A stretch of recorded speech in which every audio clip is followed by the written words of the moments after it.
The gentleman from Texas is now recognized. Texas, Arizona, Mr. Arizona. My apologies. Come on. Mr. Crane, I will do push-ups for you. Push them out, sir. We'll give you 7 seconds back. All right. Thank you, Secretary Mayorkas, for appearing before our committee. I know it's been a tough day for you, and I think that's for good reason. I want to start my comments with looking at the causation of this crisis at our southern border. You know, it wasn't more than a couple years ago during the Democratic primary that your boss, now President Biden, said during a debate, we're a nation that says, you want to flee, you're fleeing oppression, you should come. Everybody with a brain saw this coming, sir. We all saw this coming. We saw this president, during his race, roll out the red carpet. We knew what it was going to cause. Everybody shouted it from the rooftops, and now it's here.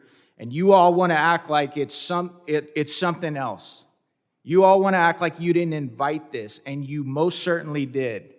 Sir, you said in your opening statements that you're attacking cartels and smugglers in an unequivocal way. You most certainly are not, sir.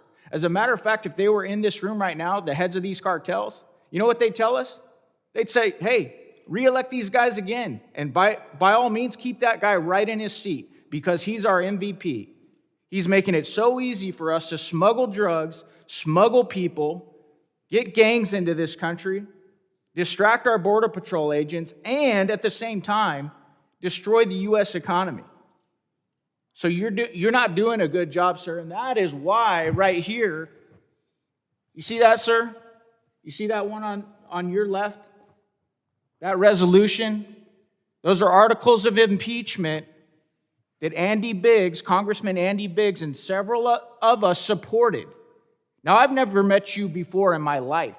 You and I have no personal beef. There's no animosity as far personally. The reason that I agreed to sign on to these articles of impeachment with my colleague and others is because of the dereliction of duty. You know, I've got graphs up here too. You can see these graphs showing what it was like at the border before you got into office and what it's like now. Here's the sad thing, sir. These aren't just graphs. They're not just numbers that have been thrown at you today.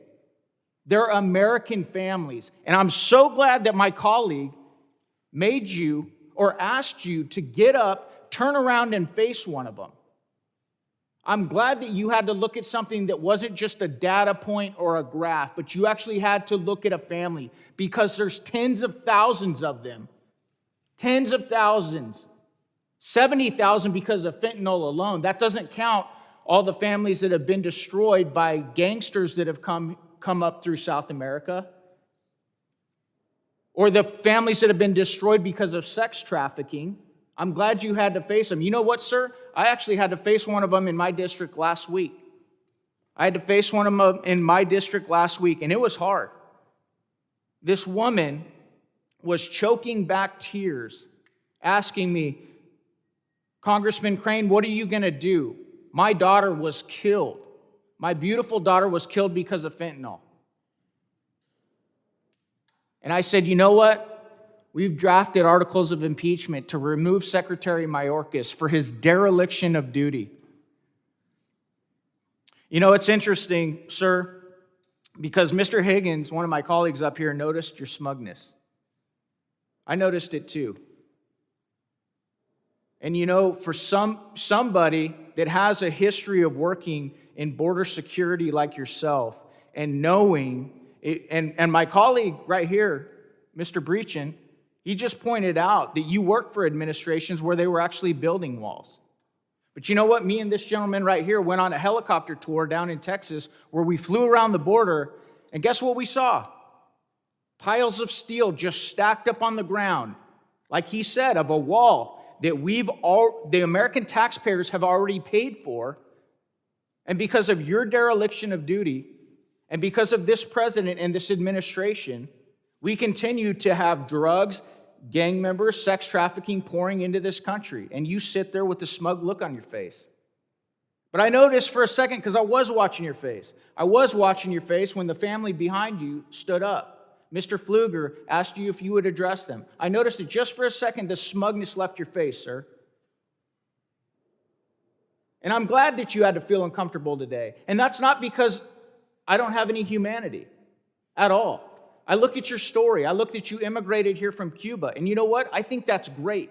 I really do, sir. And you might not think that in this exchange right here. I think that it's a great thing that America has so many amazing immigrants here.